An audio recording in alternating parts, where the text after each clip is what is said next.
Yankees sweep the Chicago Cubs and improve to 44-16 through 60 games.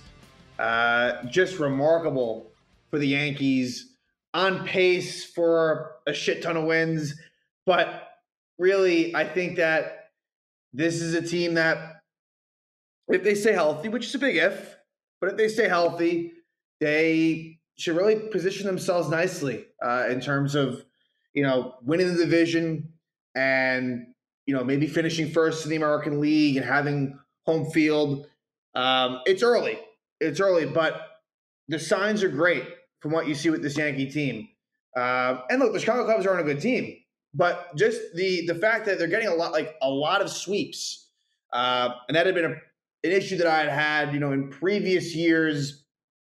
Last year specifically, where, there was a failure when they won the first two games to win the third one. So, look, you're going to get ridiculed if you don't do well. You can't have it both ways. Like, you have to give them credit if they sweep, whereas, let's say they lost the series to the Cubs, then people would have given them a hard time. So, it can't be a lose-lose situation. I mean, the Yankees, game one, which I went to, the first Yankee game I've been to this year, was a 13-inning, really kind of an ugly game. Great pitching, I guess. Really shitty offense. But the Yankees, thanks to Jose Trevino, win it 2-1. And then games 2 and 3, just absolute annihilation, where the Yankees win 8-0 and 18-4. Matt Carpenter goes crazy in the last game. He gets 7 RBIs. He now has 6 home runs in 10 games as a Yankee. Just crazy stuff. But, yeah, but now is when it's going to get tough and interesting. Yankees have a 3-game set home against Tampa. Then they have 3 games at Toronto. Then they have 3 games home against Tampa. 3 games at Tampa. And then a 4-game series home against the Astros. So that is when things are going to get interesting. Next 4 series, 6 with the Rays, 3 with the Blue Jays, 4 with the Astros. And those are arguably the best teams in the American League, besides the Yankees. I would argue that I think, there's other teams you could throw into that mix. But this will be an interesting 2-week test for the Yanks. But just really good stuff. And like I said, I went to game 1 against the Cubs. This is Anthony Rizzo's first game against the Chicago Cubs since he was traded to the Yankees last season. And this was a matchup between Luis Severino and Wade Miley. And Wade Miley, unfortunately, would not make it through. He would pitch 3 innings, but he had an injury. I believe it was a shoulder injury that he had previously, and I guess he hurt it again. So, but the Cubs bullpen did an excellent job of holding the Yankees down. And as far as this game was concerned, in terms of rest roulette, Joey Gallo would be on the bench, and also Isaiah Kiner-Falefa. So Marlon Gonzalez starts at shortstop, and Judge was in center, Stanton in right, Donaldson DH, But yeah, the Yankee offense only had 6 hits in 13 innings. This was a frustrating game to go to just because no one was scoring in extra innings. With a runner on second base, neither team scored in the 10th, the 11th, the 12th, and then finally with 2 outs in the 13th, the Yankees finally won it. But the Yanks get on the board in the 4th thanks to Gleyber Torres. And this is Torres' 11th homer of the season at this point, and the power is back. He has made me a believer again. Gleyber Torres hitting it to the opposite field. He's not trying to pull the ball. He's doing everything that he should be doing. And so Gleyber Torres, where at one point I kind of thought, well, he could be in trouble in terms of, Donaldson, LeMahieu, and Gleyber could be the odd man out. That's just not the case. He's definitely not the odd man out at all. And, even though Gleyber – well, the reason why Gleyber didn't play the last game was because he had a stomach issue. He was in the original lineup, but Gleyber with a nice opposite field home run to give the Yankees 1-0 lead. But then the Cubs do tie it up immediately. Jason Hayward hits his first home run of the season, also an opposite field shot, ties it up 1. And Severino got out of some jams, but really pitched very, very well. He ends up going 6 innings, 7 hits, 1 earned run, 1 walk, and 10 strikeouts. Just dominant stuff from Severino.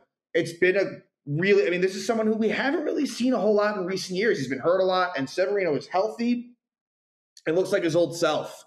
So he pitches really well. Miguel Castro comes on and pitches a scoreless 7th inning, King a scoreless 8th, Holmes a scoreless 9th.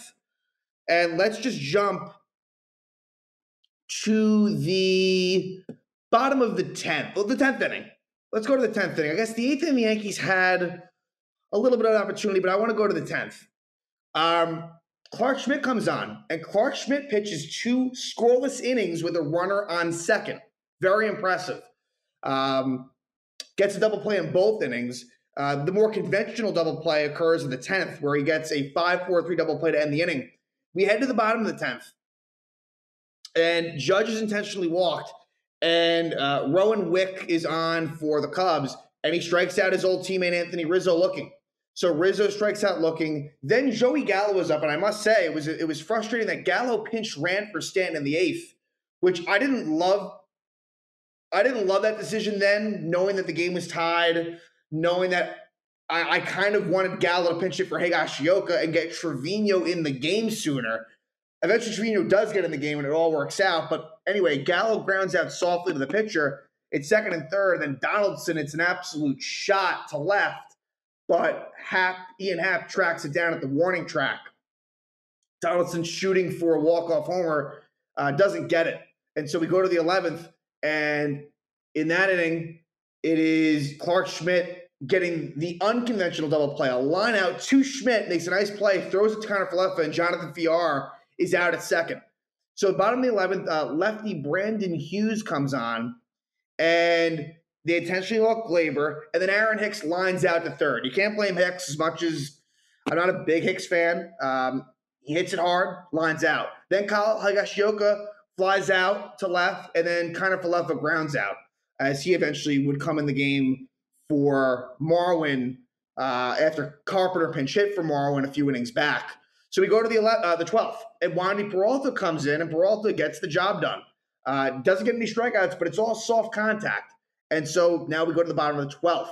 And this was frustrating because in the 12th, it is DJ LeMahieu is up, and Judge is on deck. So if LeMahieu walks, they have to pitch to Judge. It's a full count. LeMahieu swings at a pitch in the dirt. Bad job by LeMahieu. So now you walk Judge. Rizzo flies out. And then, of course, Joey Gallo, lefty. What does he do? You guessed it. He strikes out. So we head to the 13th. And this one I'm thinking, well, Ron Marinaccio is coming in now. Like, the Yankees have to get a run eventually, right? They don't. Marinaccio, first and second, pop out, ground out, strikeout. And we head to the 13th. Alec Mills comes on for the Cubs. Donaldson lines out. So Donaldson, good at bats, didn't have much to show for it. He did have a double earlier in the game, but he lines out. I wish that Gallo had tagged up and gone to third. He doesn't do so. Not great base running, and ironically, they pinch ran Gallo for Stanton. Then Glaber flies out, and then he tags to third. So if Gallo had been at third on that Glaber fly ball, it's a game-winning sac fly. Anyway, Aaron Hicks is intentionally walked by Alec Mills, which was an interesting decision, but it would have made some sense if Higgy was still up. But Aaron Boone does the smart thing, and he has Jose Trevino pinch hit for Higashioka. You don't always see this. You like to leave the last catcher in case something happens or whatever, but they say, fuck it, we're going Trevino, which I agree with that move, and it pays off. Trevino with the walk-off, line drive, RBI single, gives the Yankees a 2-1 win, and I can walk out of there happy that after all that, the Yankees got the win, and Trevino, he's become one of my favorite Yankees. Do I expect these offensive statistics to stay the way they are? No, I don't. But he has been awesome. He is clearly the starter, and he has just been great offensively, defensively, very likable, clutch. It's been, what seemed at the time as a very sort of under-the-radar trade has paid major dividends. And so Trevino is the hero after a long night in the Bronx, and so now we head to game 2, and now things start getting more fun. as the Yankees really take it to the Cubs. So it's Jordan Montgomery who pitches a really great game, 7 shutout innings when the bullpen really needed it. They threw a lot of innings in Minnesota. The 13-inning game the night before against Chicago, and Montgomery does them a great solid by going 7 strong. And so for the Cubs, I feel bad for this kid. I shouldn't say he's not a kid, but Matt Schwarmer just got absolutely pummeled. He gives up 6 home runs in 5 innings. And as far as Russ Roulette was concerned, DJ LeMahieu would be out for this one. Aaron Judge leads off, and what does he do? Leadoff home run, Aaron Judge. At the time, his 23rd home run of the season makes it 1-0 Yanks. We head to the 4th, and the home run barrage continues. Giancarlo Stanton just hits an absolute line drive bomb. It was not a normal home run. Like, no one else can do that. Stanton, it's his 13th home run of the season, makes it 2-0, and then the Yankees go back-to-back. Gleyber Torres, another opposite field, sort of right center field home run, his 12th home run of the season, gives the Yankees a 3-0 lead. And then in the 5th, Jose Trevino, because why not? Jose Trevino has another great night and makes it 4-0, got a solo shot. And then Aaron Judge homers again, 5-0. And then Anthony Rizzo gets his former team. Yeah, sure. He'll homer too. Makes it 6-0 Yanks. Just crazy, crazy stuff. And then the 6th, it would be, was it the 6th inning? Yeah, the Yankees scored 2 more runs in the 6th. So I guess, wow, was that 6 home runs? So 6 home runs were allowed by Schwarmer? Crazy, 6. I can't even, they just left him in because the Cubs also, went 13 innings the night before. So, Judge gets 2, and then it's 1 for Stanton, Gleyber, Trevino, and Rizzo. So in the bottom of the 6th, it would be a Isaiah Kiner-Falefa RBI single and an Aaron Judge sac fly to make it 8-0 Yanks. And then in the 8th, Ron Marinaccio comes on, pitches a scoreless 8th inning, so a good follow-up from the night before. And then Lucas Licky comes on and pitches a 1-2-3 9th. And the Yankees win it easily 8-0. And so we head to the final game of the series with the Yankees going for the sweep, and they would get it. And they would get it very quickly, and they would score 18 runs. So in this one, the original lineup had Gleyber in it and Trevino. And the Trevino one was interesting because day game after night game, I figured it would have been Higashioka. But Trevino's dealing with a little bit of a back issue. They think it's fine, and apparently he would have been available. And Gleyber had an upset stomach or was under the weather. And so Matt Carpenter comes into the lineup. And so Carpenter and Higgy were the stars of, especially Carpenter. Like, they weren't in the original lineup, and they were amazing. Carpenter, 7 RBIs, 2 home runs. He's just been insane, and he's not even going to be in the lineup. Like, that's the thing. Matt Carpenter, he won't even – I don't even think he'll be – if everyone's healthy, Matt Carpenter against a righty probably won't even be in the lineup next game.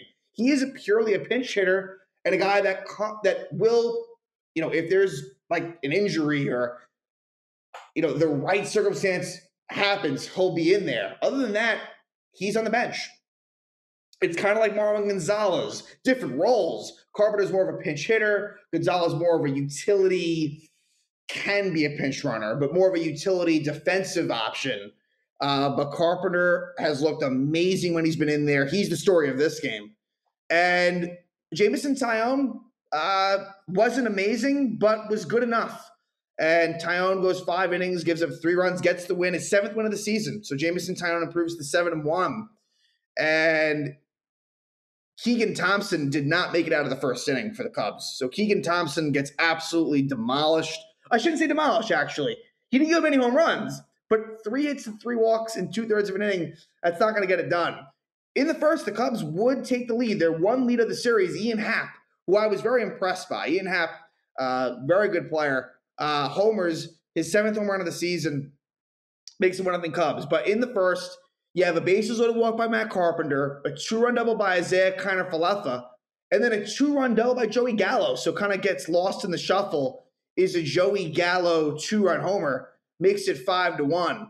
And then in the second inning, a 3-run homer by Matt Carpenter. So the craziness continues for Carpenter, makes it 8-1. And then in the third inning, Kyle Higashioka finally hits his first home run of the season.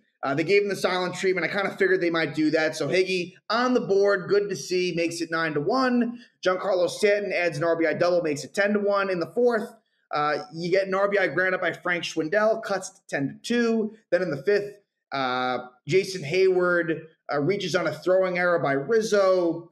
It wasn't really Rizzo's fault, but Nico Horner scores on the play, makes it 10-3. Marwin Gonzalez had a little bit of trouble in left field in back-to-back innings there on triples. Gonzalez has been good for the most part defensively, but did not look great in left. And so it's 10-3 at this point. But in the sixth, it's a 2-run homer for Matt Carpenter. So another home run in this game, his sixth home run as a Yankee. And it makes it 12-3.